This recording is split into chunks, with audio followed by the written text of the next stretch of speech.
Good day, grade 12s. Welcome to the last lesson, lesson number 76. This is the last lesson of Dynamics of Imperfect Markets. And this lesson comes from my textbook, The Distinction Bound Student, grade 12. I also have grade 11 and grade 10. Right, in this lesson, I'm going to now conclude. But before I do the conclusion, we'll revise as usual. Why would you not participate? So in this case, we are just saying what are the disadvantages of monopolistic.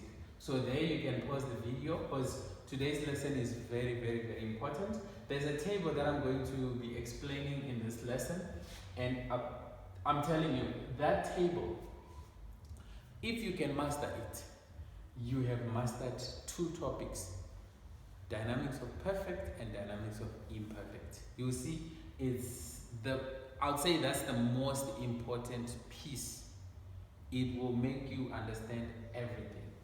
So if there is something that you are going to understand, let it be this lesson. All right. Right. So first we are going to compare, and I'm going to use the graphs.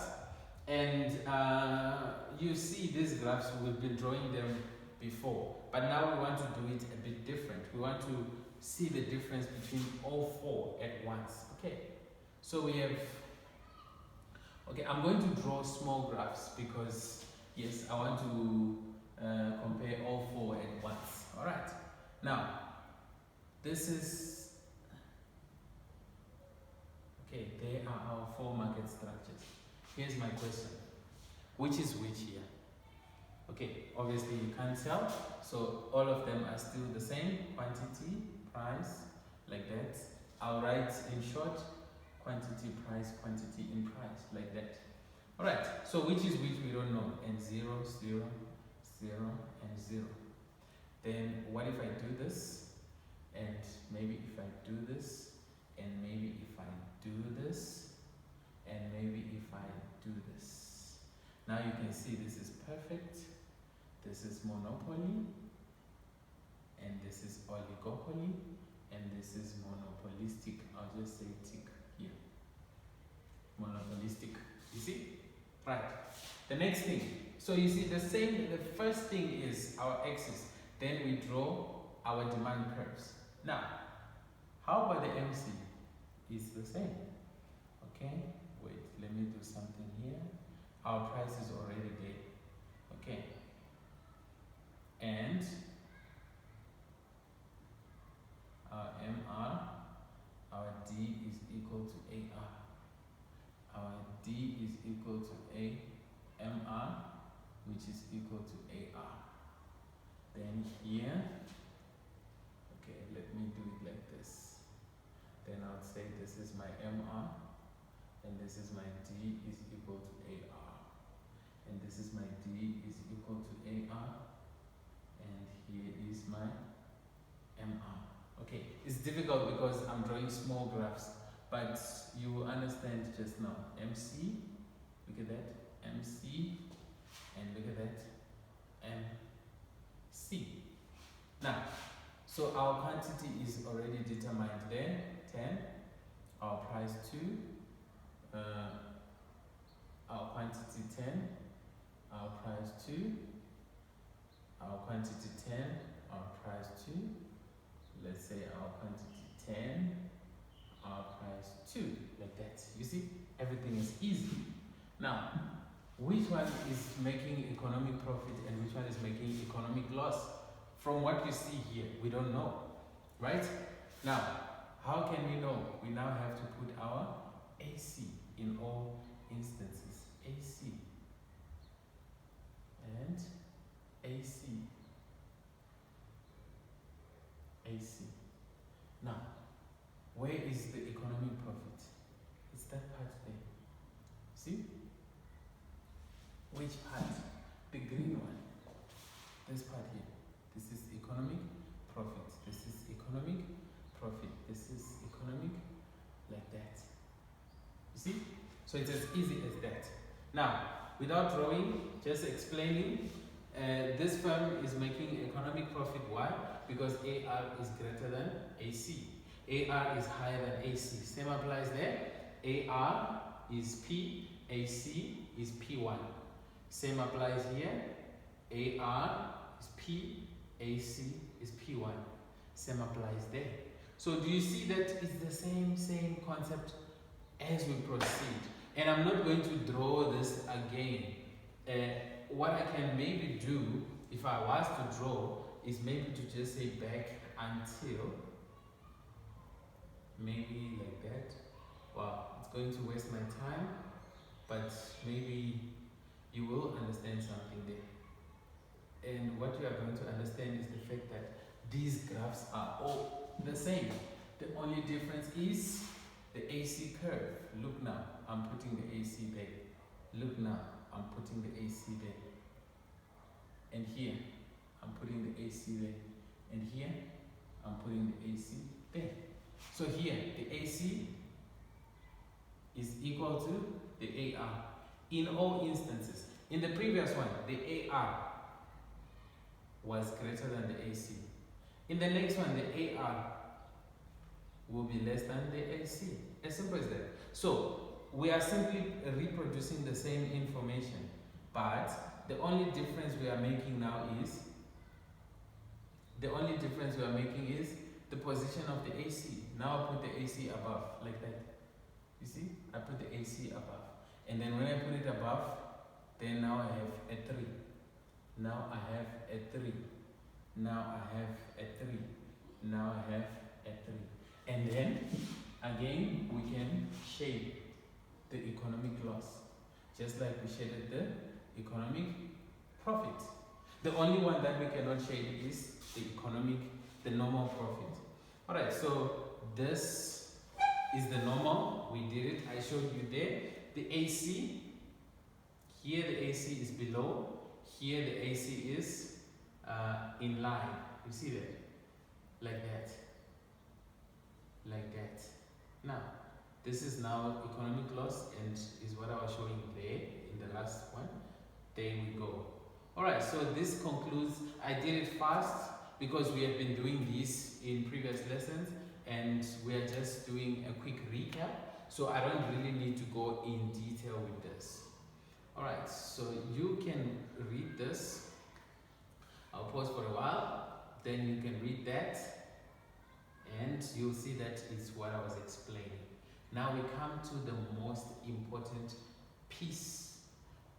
From the first lesson of dynamics of perfect markets, when I introduced dynamics of perfect markets, until this day, there is no lesson that is more important than this one that this part of the lesson that I'm getting to.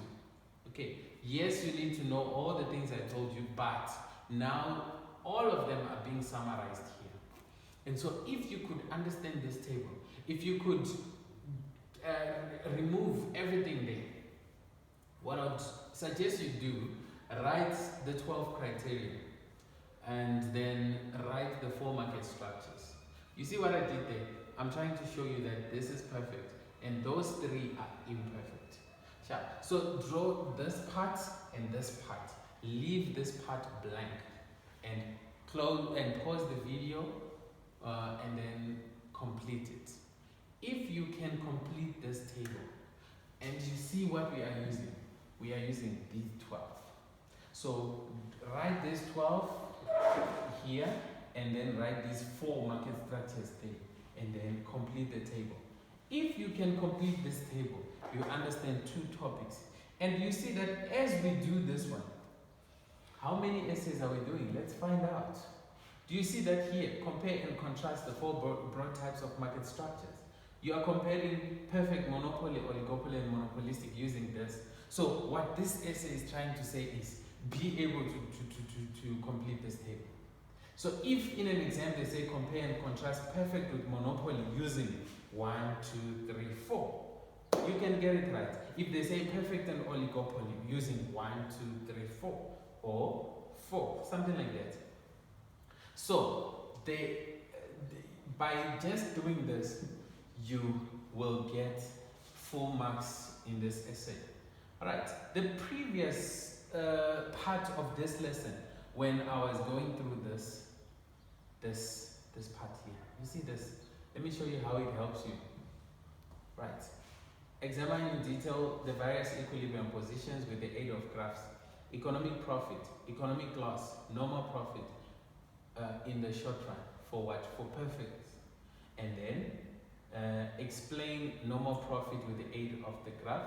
Long run. Okay, we did it before. Shutdown, we did it before. Now let's go to dynamics of imperfect markets. Look here. What are the two possible essays? Discuss the monopoly in detail. How do you discuss a monopoly in detail? You use the 12 criteria. You use what? Nature of product, control over price, number of firms. That's how you discuss a monopoly in detail. Then they say discuss an oligopoly in detail. How do you do that? The same thing. So this particular lesson is very, very important. So let's have a look now. I've been saying this a lot, but so this is just a conclusion, and this is what? Putting cement on, or let's say concrete on our structure. That's going to make it stronger. Right, perfect competition. Okay, let's do all of them using number of firms. So number of firms, perfect. What do we have? Many, we said it before. Monopolistic, many. Oligopoly, few. Monopoly, only one. This is recap. The next one, nature of product. Perfect, the product is homogeneous. Give me an example. Maize is homogeneous. You won't see farmers trying to differentiate their maize, producing purple maize, producing pink maize, or producing maize that has leaves, or maize that comes already with soup inside the grain. It doesn't make sense. It's impossible. Right, the next one is monopolistic. The product is differentiated. I gave you examples in previous lessons: cold drinks, alcohol, food out there, fast food. Right, the next one is oligopoly. The products can be homogeneous, like petrol, unleaded 95, you get it from Engine, you get it from Sasso, you get it everywhere. And in some cases, products can be heterogeneous, that's differentiated. Absa, they'll tell you cash send. FNB, they'll tell you e-wallet. And Netbank, they'll tell you send imali. You see, that's heterogeneous. Then ESCOM is unique. Right, the next one is, so let me see the order. We have monopolistic, oligopoly, and monopoly. I'll try to remember that. Monopolistic, oligopoly, and monopoly. The next one, under perfect, entry is free. You can become a farmer anytime you want to. As long as you can find the land, you become a farmer. So entry is free. Monopolistic, you can start selling your own chicken and make it using your own recipe. It's up to you to be as creative as you can be. Then the doors are open, you can enter this market structure. Oligopoly. With oligopoly, there is some degree of restriction. That is why there are only a few. In some cases, you need a license and you can't get the license. So that's why there are only 4 firms in the industry. Right? In monopoly, entry is completely blocked. It can be due to patents, so you can't, because that's the inventor of the product. So he's the only one that can produce it. The next one is collusion. With perfect, collusion is impossible because firms are too many. With monopolistic, firms cannot collude because we say there are also too many. With oligopoly, they can collude, but remember we said it's illegal. With monopoly, it's impossible because ESCOM is the only firm. So ESCOM cannot collude with ESCOM. It doesn't make sense. Information for perfect, it's complete. We know how to make maize. We plant the maize seed and we let it germinate. We take care of the plant and we harvest when it's time to harvest. That's how you make maize. And we also know we take out the leaves, we take out the maize grain from that thing, and then we put it maybe in a sack. We know exactly where to sell it, so information is complete. However, we don't know how to make a McDonald's burger because we don't know how they do it. So information is incomplete. And they keep it as a secret. And I mentioned it before that we don't know how to make Coca-Cola. In South Africa, it's made by SAB on behalf of the Coca-Cola company. But SAB doesn't know how to make Coke itself. Why? Because they don't know the ingredients in the Coke syrup, so they can't make it. So information is incomplete. When it comes to oligopoly, that was monopolistic. Oligopoly information is also incomplete. We don't know how F&B does their things. They keep it a secret because they make money with that secret. And if ABSA can copy that secret, then they can also make it. The next one is on monopoly. Yes, information in monopoly is complete. Guys, we know how they make this electricity. Information is complete. The next one is control over price. Individual firms in Imperfect, they don't have control over price, so they become price takers. In monopolistic, McDonald's has control over price, so they become a price maker. F&B has control over price, so they're a price maker. Eskom has control over price, so Eskom is a price maker. The demand curve, here it's horizontal, there it's downward sloping, there it's kinked, and there it's inelastic. And there was a time when I was explaining the two, and yes, I think I explained, but I can repeat the explanation. Alright, I want to give you now 3 different scenarios, and now I want to use a real product. Alright, so here I'll say this can be, okay, let me make it like this, and let me make this one like this, and let me make this one like that. Okay, so I'll say this is electricity, and I'll say this one is McFist, and I'll say this one is, say, anti-venom. Alright, now I want to give the same price for each, and I want to say 10, then quantity 10. Right, same applies, 10 and 10, 10, 10, like that. Now, I did this before, I think you remember. Price goes up to 20. Quantity demanded decreases, but price has doubled. Okay, in this case, price goes up, quantity decreases. This looks like a 5, this looks like an 8. Same applies here, price goes up to 20, here it's 20, nothing happens there. Alright, now, why could things happen this way? Right, electricity, remember we said electricity is, let's go to this one, nature of products, we said it's unique.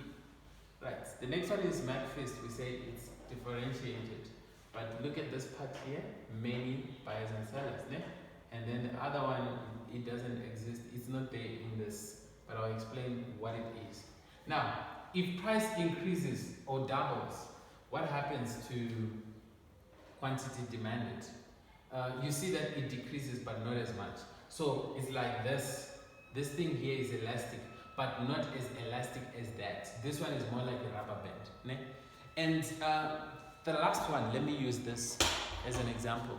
The last one, this one here, it's perfectly inelastic. Like if I pull, this thing doesn't respond. But if I pull this, it responds. If I pull a rubber band, it responds. So the rubber band is more elastic than this, and this is more elastic than this. This is perfectly inelastic. It doesn't respond. Now, what am I saying here? If Eskom doubles the price of electricity, we are going to consume less electricity. But since this product is unique, we cannot really substitute it completely. It's difficult to substitute electricity because it's unique. However, if the McFist burger goes up in price, it's food. We can easily substitute that thing with pizza. We can substitute it with bread. We can substitute with another burger from the same shop. Maybe we can buy Mac chicken.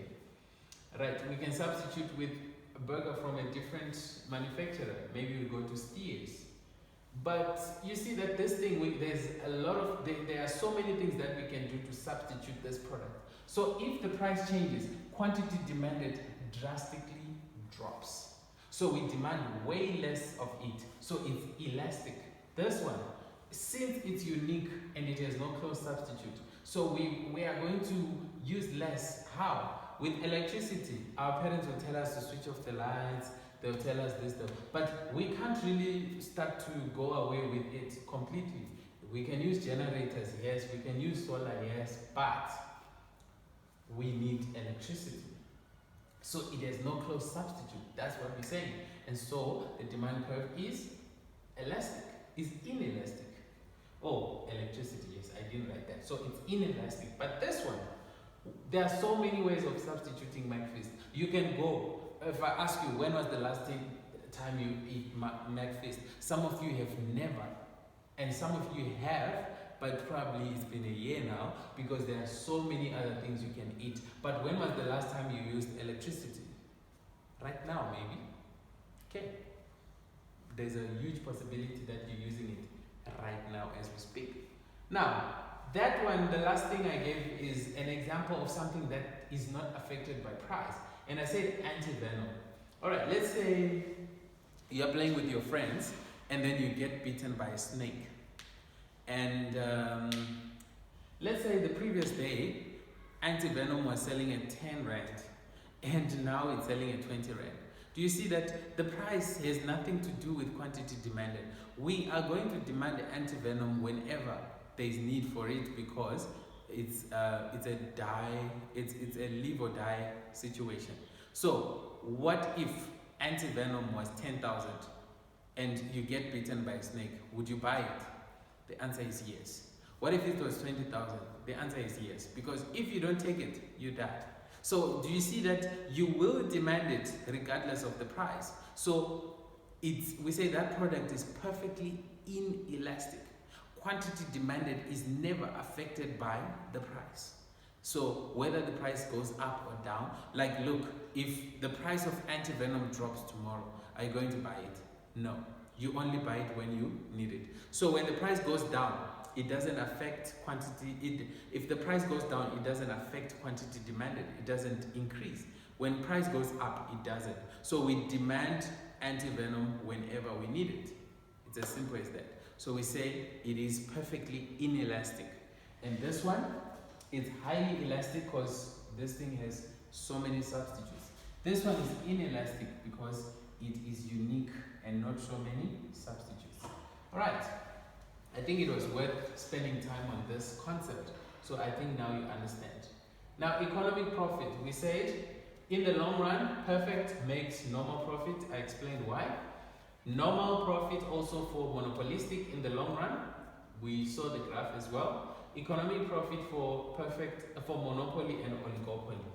The next one is decision making. Decision making by an individual firm does not influence others. Look, if you're a perfect competitor, you are a drop in an ocean. Let me give you this example, weird one. If you urinate in the ocean, what happens to the level of water in the ocean? Nothing.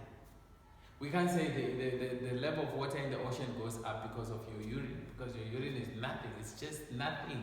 So whether you urinate in the ocean or not, it changes nothing to the level of water in that particular ocean. So it's like this. If you make a decision as an individual firm in Perfect, it affects nothing. It changes nothing. Here, decision making is influenced by others. Look, McDonald's makes a decision to do this. It can affect others in a way, but not as much as the other two. As oligopoly, sorry. Right, decision making on oligopoly does influence other firms. MTN decides to do this. Yes, it affects Cell C. Yes, it affects the rest. FNB decides to do bank deposits. Yes, you'll see NetBank doing the same, Capitec doing the same, and so on. Right, then decision making for monopoly is independent. Monopoly is the only firm, so if they decide to do 1, 2, 3, it affects no one because they are the only players in the industry. Allocated efficiency can only be achieved, actually let me do this two at once. These two can only be achieved by perfect competitors. I mentioned it before that monopolistic can, in a way, to some extent, achieve productive and allocative efficiency. So we can say they are somewhere in between. The next one is monopoly and oligopoly. those two can neither achieve allocative or productive efficiency. The last part of the lesson is looking at the examples there. So you can pause the video and see what are the examples. Then I'm giving you homework. Discuss nature of product as criteria for distinguishing market structures. So you can get the answer from that lesson, the first one under perfect. So to conclude this, and I'm not really done with this, so this lesson is going to be very long. Right, again, this is the examination guidelines. So if you don't have it, you can find it there in my textbook. And I clearly stated that, yes, this thing comes the way it is from the Department of Education. So to conclude, dynamics of imperfect markets. Tomorrow, or next time, or next lesson, I don't know, it depends on when you're seeing these lessons. You can see all of them on the same day. So the next lesson is going to be an introduction of a new topic, which is market failure. Alright, so what I want you to do is, I want you to answer these questions.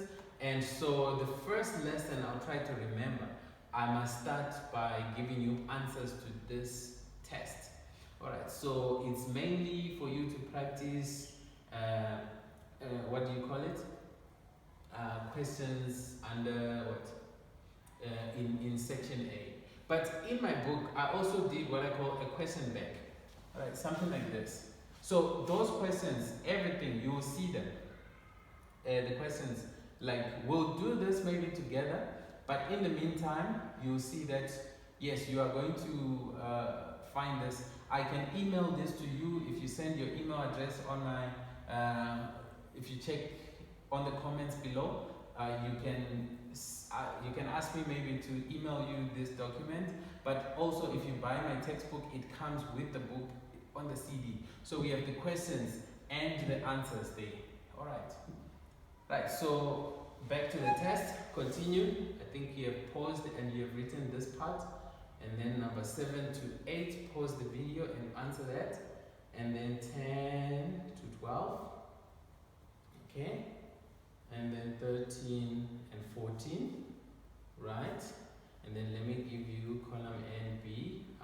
It makes sense if the whole thing is there. Alright, there we go. Pause and answer. And then the next one is give a term or phrase. So you can clearly see that the next topic will be market failure, dynamics of markets. So it is 2, 4, 5 lessons. And the 5th one is a test, so it's mainly 5. It's mainly 4. When I do 81, I'll combine it with 82. Alright, so thank you so much. It was a long lesson, and I'll see you in the next lesson.